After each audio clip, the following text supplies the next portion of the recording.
Fifth class chapter number 3 environmental pollution माहौलियाती आलूदगी।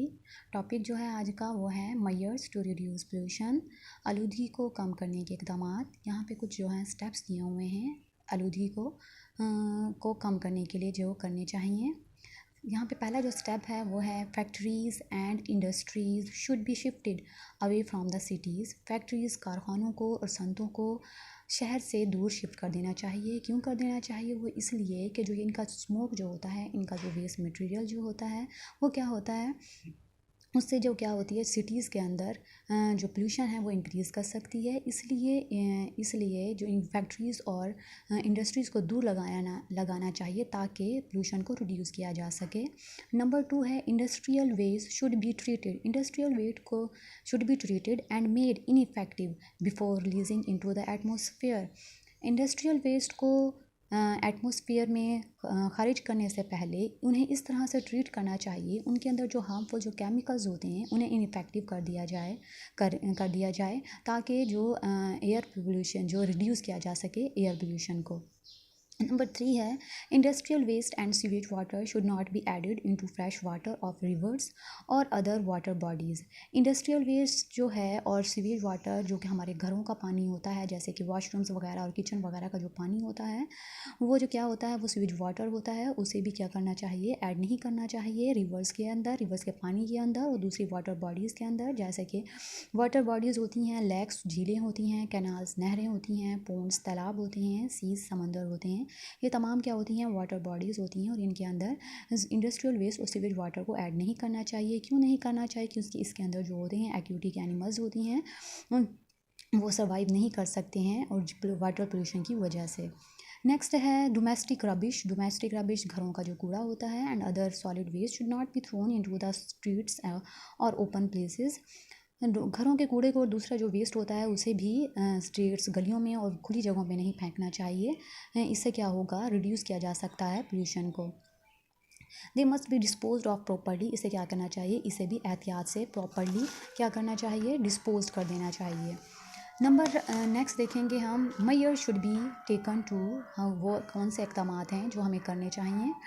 Reduce the number of vehicles on roads. क्या कर देना चाहिए, रोड्स पर गाड़ियों को क्या कर देना चाहिए, कम कर देना चाहिए, क्योंकि जो गाड़ियाँ जो होती हैं वो क्या करती हैं, स्मोक प्रोड्यूस करती हैं। स्मोक जो होता है वो डिफरेंट केमिकल्स का कम्बिनेशन होता है जिससे क्या हो सकती हैं, डिफरेंट डिजीज़ हो सकती हैं। इसलिए प्राइवेट ट्रांसपोर्ट की बजाय पब्लिक ट्रांसपोर्ट का इस्तेमाल करना चाहिए। नंबर 2 है recycle the plastic waste cans bottles and shopping bags. Recycle करना चाहिए वेस्ट प्लास्टिक वेस्ट को, जैसे कि कैंस और बॉटल शॉपिंग बैग्स वगैरह हैं। नंबर 3 है रिड्यूस कर देना चाहिए, reduce cutting of trees and forest. दरख्तों और जंगलों की कटाई को कम कर देना चाहिए, कम से कम करना चाहिए। क्यों कर देना चाहिए? वो इसलिए कि जो प्लांट्स जो होते हैं वो इंपॉर्टेंट सोर्स होते हैं किस चीज़ का, एयर पोल्यूशन को रिड्यूस करने का। क्यों होते हैं और कैसे होते हैं? They absorb water, they absorb carbon dioxide. ये क्या करते हैं, एब्जॉर्ब कर लेते हैं कार्बन डाइऑक्साइड को एंड अदर और एयर पोल्यूटेंट्स और दूसरे एयर पोल्यूटेंट्स को, कहाँ से, एयर में से। नेक्स्ट है क्लोरोफ्लोरोकार्बन। क्लोरोफ्लोरोकार्बन जो है वो केमिकल होता है जो कि यूज़ होता है इन एयर कंडीशनर्स और फ्रीज़र्स। ये एसी और फ्रीज़र्स में यूज़ होता है। If accidentally release in the air will damage the protective ozone layer beyond the atmosphere of the earth. जब अगर ये एक्सीडेंटली हादसाती तौर पर रिमूव हो जाए, रिलीज़ हो जाए, खारिज हो जाए एयर के अंदर, तो ये क्या करता है, प्रोटेक्टिव लेयर को और ओजोन लेयर को डैमेज कर देता है। इससे क्या होता है, ये फॉर एग्जाम्पल देखें यहाँ पे जो ये अर्थ है ये क्या है, यहाँ पे अर्थ बनाई हुई है। अर्थ से बहुत ऊपर क्या है, एक लेयर होती है जिसका नाम होता है ओजोन लेयर। ओजोन लेयर जो होती है वो क्या करती है, जो सन जो होता है वो डिफरेंट रेज जो है वो इमिट करता है। कुछ रेज जो होती हैं वो गुड होती हैं, कुछ जो होती हैं वो बैड होती हैं। जो ओजोन लेयर होती है, जो गुड रेज होती हैं उन्हें इंटर होने देती है और जो बैड रेज होती हैं उन्हें क्या कर देती है, इंटर होने नहीं देती। लेकिन जब क्लोरोफ्लोरोकार्बन जो होते हैं वो रिलीज़ हो जाते हैं एयर के अंदर, तो वो ओजोन लेयर को क्या कर देते हैं, डैमेज कर देते हैं, जिसकी वजह से इसके अंदर होल्स हो जाते हैं और जो बैड एयर जो होती हैं वो इसके अंदर इंटर्स हो जाती हैं। और फिर क्या होता है, इस तरह से ह्यूमन की हेल्थ पर इफ़ेक्ट होता है और जो इसकी वजह से क्या हो सकता है, स्किन कैंसर हो सकता है, आई डिजीज़ हो सकती हैं, आई और स्किन डैमेज हो सकती है। नेक्स्ट जो है इसमें जो वेस्ट मटेरियल जो होता है और एयर पोल्यूटेंट्स जो होते हैं उन्हें क्लासिक एंड आल्सो भी क्लासिफाइड एज बायोडिग्रेडेबल और नॉन बायोडिग्रेडेबल मटेरियल्स।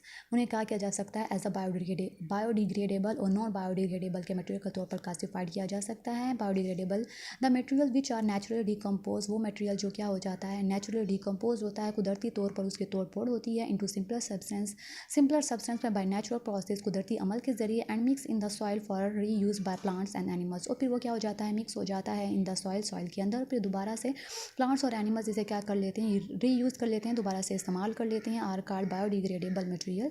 इसे क्या कहते हैं बायोडिग्रेडेबल मटेरियल कहते हैं। बायो का मीन्स होता है life and degradable material. Bio degradable का मतलब ये हो गया कि लिविंग ऑर्गेनिज्म को की हेल्प से वेस्ट मटेरियल को डिकम्पोज करना।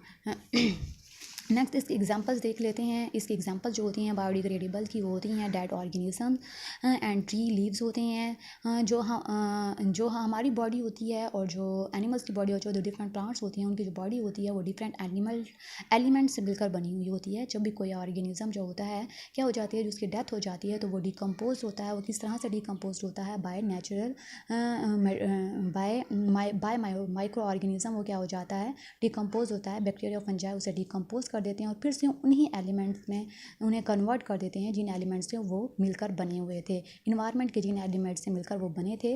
और फिर से वो क्या कर देते हैं, वो जो एलिमेंट्स जो होते हैं जो क्या होता है वो मिक्स हो जाते हैं सॉइल के अंदर और फिर जो प्लांट्स और एनिमल्स हैं उसे क्या कर लेते हैं रीयूज़ कर लेते हैं, दोबारा से इस्तेमाल कर लेते हैं। इस लाइन का मतलब ये था।